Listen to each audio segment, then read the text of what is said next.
Assalamualaikum warahmatullahi wabarakatuh. Kami dari kelompok 9 akan mempresentasikan mengenai eh, operasi unit kontrol atau CU.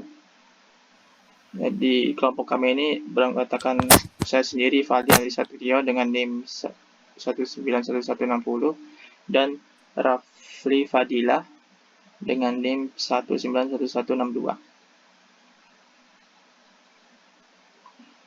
Oke, definisi control unit. Jadi control unit adalah atau CU kepanjangan dari control unit, yaitu salah satu unit dari prosesor CPU yang memiliki fungsi mengontrol atau pengendali dari operasi yang dilakukan oleh ALU atau Arithmetic Logical Unit CPU. Output CU akan mengatur aktivitas dari unit lainnya dari perangkat CPU. Pada awal desain komputer, CU diimplementasikan sebagai ad hoc logic yang susah untuk didesain.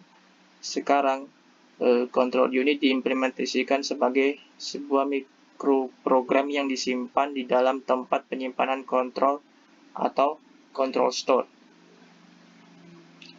Control unit dan ALU membentuk suatu unit tersendiri yang disebut Central Processing Unit CPU.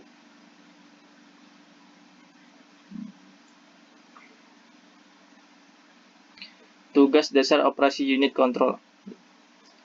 Yang pertama adalah pengurutan sequencing.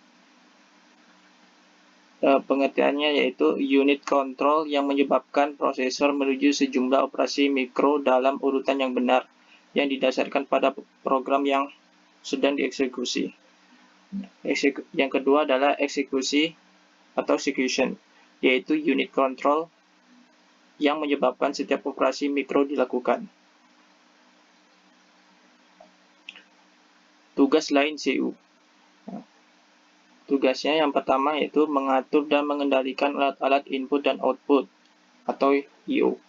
Yang kedua, mengambil instruksi-instruksi dari memori utama. Yang ketiga, mengambil data dari memori utama kalau diperlukan oleh proses. Yang keempat, mengirim instruksi ke ALU atau Arithmetic Logical Unit bila ada perhitungan aritmetika. Yang kelima, menyimpan hasil proses ke memori utama.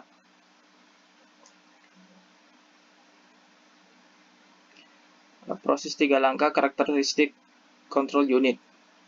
Yang pertama, menentukan elemen dasar prosesor. Yang kedua, menjelaskan operasi mikro yang akan dilakukan prosesor. Yang ketiga, menentukan fungsi-fungsi yang harus dilakukan control unit agar menyebabkan pembentukan operasi mikro. Lanjut, Ki. Sini saya akan menjelaskan input-output control unit. Input control unit berfungsi untuk menerima dan membaca inputan, kemudian meneruskan atau disimpan ke memori yang termasuk dalam inputan control unit. Clock, pewaktu. Clock atau pewaktu adalah cara control unit dalam menjaga waktunya. Unit kontrol menyebabkan sebuah operasi mikro atau sejumlah operasi mikro yang bersamaan dibentuk bagi setiap pulsa waktu. Pulsa ini dikenal sebagai waktu siklus prosesor. Register instruksi. Register instruksi adalah opcode instruksi saat itu digunakan untuk menentukan operasi mikro. Operasi mikro mana yang akan dilakukan dalam siklus eksekusi. Flag atau bagian input control unit yang diperlukan untuk menentukan status prosesor dan hasil operasi ALU sebelumnya. Sinyal kontrol. Sinyal kontrol adalah sinyal untuk mengontrol bus. Dalam bagian bus kontrol, bus sistem memberikan sinyal-sinyal ke unit kontrol, seperti sinyal-sinyal interupsi dan acknowledgement. Output control unit berfungsi untuk menerima hasil pengolahan data dari CPU melalui memori yang termasuk dalam output control unit. Sinyal kontrol di dalam prosesor terdiri dari dua macam sinyal-sinyal yang menyebabkan data dipindahkan dari register yang satu ke register yang lainnya, dan sinyal-sinyal yang dapat mengaktifasi fungsi-fungsi ALU tertentu.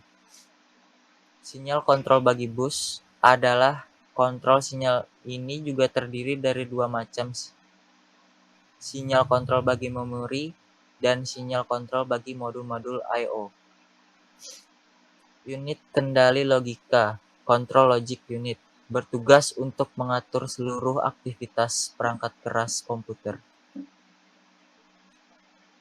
Macam-macam control unit. Yang pertama adalah single cycle. Proses di CU1 ini hanya terjadi dalam satu clock cycle.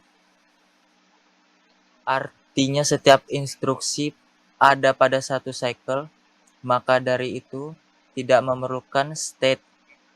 Dengan demikian, fungsi boolean masing-masing control line hanya merupakan fungsi dari opcode saja. Clock cycle harus mempunyai panjang yang sama untuk setiap jenis instruksi. Ada dua bagian pada unit control ini, yaitu proses mendekode opcode untuk mengelompokkannya menjadi 4 macam instruksi, yaitu di gerbang N, dan pemberian sinyal kontrol berdasarkan jenis instruksinya, yaitu gerbang OR. Keempat jenis instruksi adalah R format berhubungan dengan register, LW membaca memori, SW menulis ke memori, dan back branching. Sinyal kontrol yang dihasilkan bergantung pada jenis instruksinya. Misalnya, jika melibatkan memori R format atau LW, maka akan sinyal read write akan aktif. Hal lain, jika melibatkan memori LW atau SW, maka akan diberi sinyal kontrol ke ALU, yaitu ALU SRC. Desain single cycle ini lebih dapat bekerja dengan baik dan benar, tetapi cycle ini tidak efisien. Multi-cycle control unit. Unit kontrol yang multi-cycle lebih memiliki banyak fungsi dengan memperhatikan state dan opcode. Fungsi boolean dari masing-masing output control line dapat ditentukan masing-masingnya akan menjadi fungsi dari 10 buah input logic.